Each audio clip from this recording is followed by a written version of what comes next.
Ils sont arrivés du jour au lendemain. Ils étaient des centaines. On n'a pas compris. On savait pas d'où ils venaient, on savait pas où ils étaient. L'infection a progressé très vite. Et tout s'est effondré.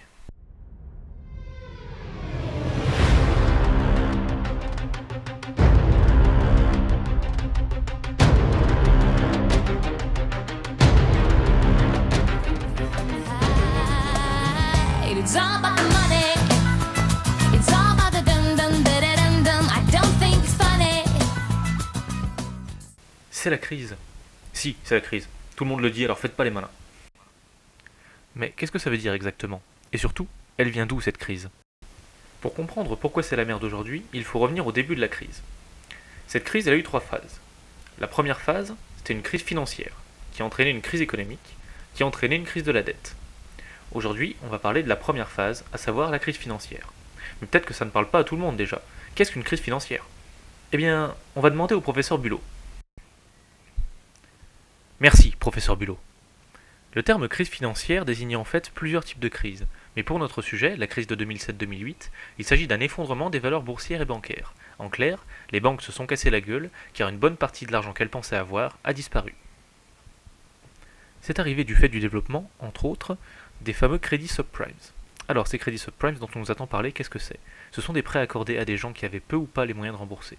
En clair, aux États-Unis, si t'as de l'argent et que t'en empruntes à la banque, on te fait un crédit prime. Si t'en as pas, on te fait un crédit subprime.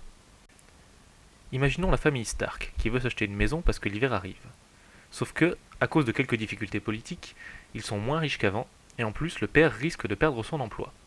Du coup, ils risquent de ne pas pouvoir rembourser le prêt qu'ils font à la banque. Du coup, la banque leur propose de leur prêter cet argent pour acheter la maison, mais s'ils n'arrivent pas à rembourser, ils devront vendre leur maison pour rembourser le prêt. C'est un crédit subprime. Les banques prêtaient donc de l'argent à des gens qui n'avaient pas les moyens de rembourser et qui allaient être obligés de vendre leur maison. En jargon économique, il y a un terme technique pour ça, ce sont des méthodes de bâtard. En 2006, il y avait pour 600 milliards de dollars de prêts subprimes aux États-Unis. Ça voulait dire 600 milliards de dollars qui risquaient de disparaître à tout moment, puisque les gens à qui on les avait prêtés risquaient de ne pas pouvoir les rembourser. Mais c'était pas encore assez risqué. Eh non. Du coup, les banques se sont dit, en plus, on va vendre la créance. J'explique. Dans les années 2000, les banquiers de Wall Street ont créé des produits financiers très compliqués. Pour préparer cet épisode, je les ai étudiés. Ça m'a valu 2 semaines à l'hôpital psychiatrique, mais j'ai compris de quoi il s'agissait. En fait, les subprimes, ce sont des prêts qui risquaient de ne rien valoir puisqu'ils étaient accordés à des gens qui ne pouvaient pas les rembourser. Et donc, c'était de l'argent qui risquait de disparaître. Je vous renvoie à mon épisode sur la monnaie pour mieux comprendre la monnaie scripturale. Revenons aux Stark. Les Stark ont emprunté de l'argent à la banque, mais cette banque veut se débarrasser du risque de ne pas être remboursée. Du coup, par un mécanisme assez compliqué qu'on appelle la titrisation, elle vend le titre, la créance envers les Stark, qui fait que les Stark doivent la rembourser, aux Lannister. Les Lannister toucheront l'argent si ce sont les Stark qui remboursent. Par contre, si les Stark ne remboursent pas, ce sont les Lannister qui perdent de l'argent et la banque ne perd rien.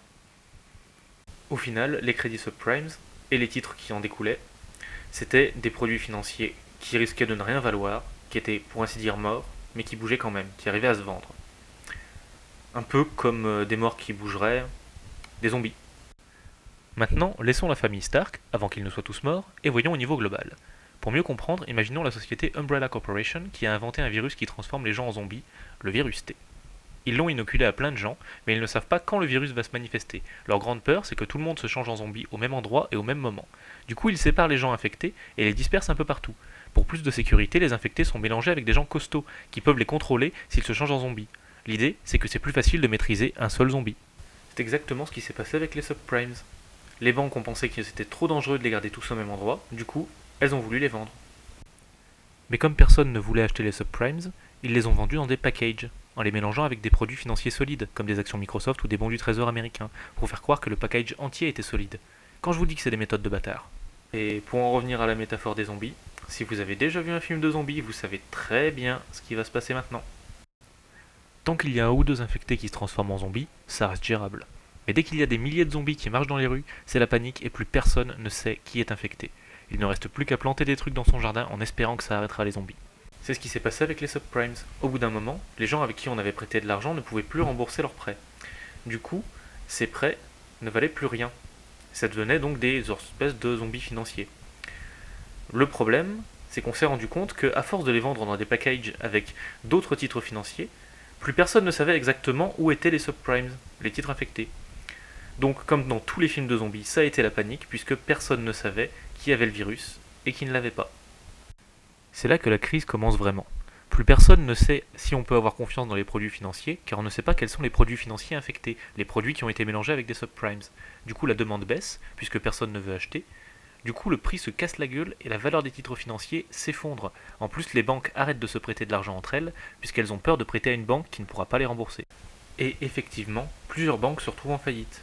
Ça commence par des petites banques locales, et le 15 septembre 2008,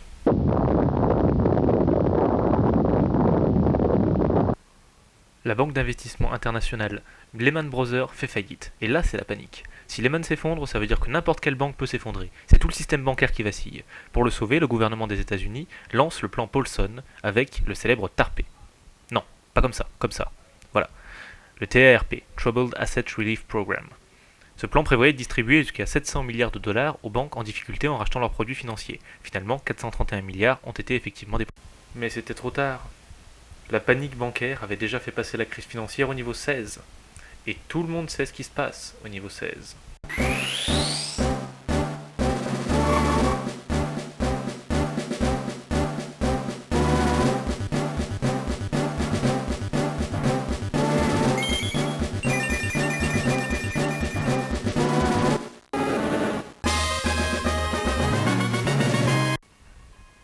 Et oui, les banques se trouvant dans la merde ont arrêté de prêter de l'argent aux entreprises et aux consommateurs, ce qui a créé une crise économique. On en parlera au prochain épisode. Évidemment, j'ai beaucoup simplifié. Il y a d'autres causes à la crise financière. D'ailleurs, si vous voulez approfondir la question, je vous ai mis des liens en dessous de la vidéo, dans la description, pour justement voir quelles sont les autres causes de cette crise. Mais ce qu'il faut retenir, surtout l'essentiel, c'est que la crise des subprimes, avant tout, c'est une épidémie de risque. Une épidémie de risque qui a été mal gérée, parce que les risques ont été disséminés partout, ce qui a détruit la confiance dans l'économie monétaire. Tout simplement. Voilà, c'était le 4e épisode du Geekonomist, j'espère qu'il vous a plu. Si vous voulez faire cesser la crise financière, vous pouvez vous abonner à la chaîne ou partager cette vidéo. Après tout, on sait jamais. Et quoi qu'il en soit, surtout, n'oubliez pas, c'est que de l'économie, c'est forcément plus simple que ça en a l'air. A ciao tout le monde!